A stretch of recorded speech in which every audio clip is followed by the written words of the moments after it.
Everyone's making Vox-style videos with AI at the moment. I made one, and I'm going to show you exactly where it fell apart. The 22nd of July 2026, Sony cinema line expands.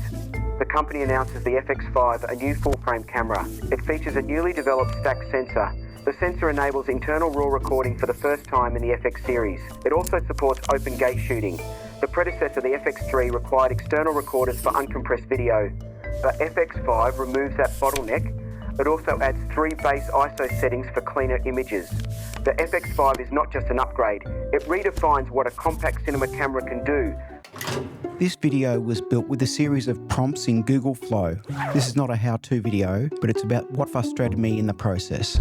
To keep it relevant to the channel, I used the July 2026 launch of the Sony FX5 as my subject.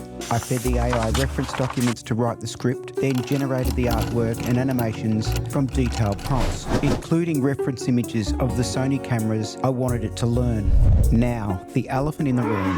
No matter how many times I tried, the AI could not faithfully reproduce the Sony FX series cameras. They don't even look like something I would recognise. Out of shame, I cut out copies of the real ones. The textures were lame too, nothing that grabbed my eye the way a real Vox piece does. The free model of Glow caps out at 720p. The motion was predictable. It never had that engaging quality that makes Vox style work.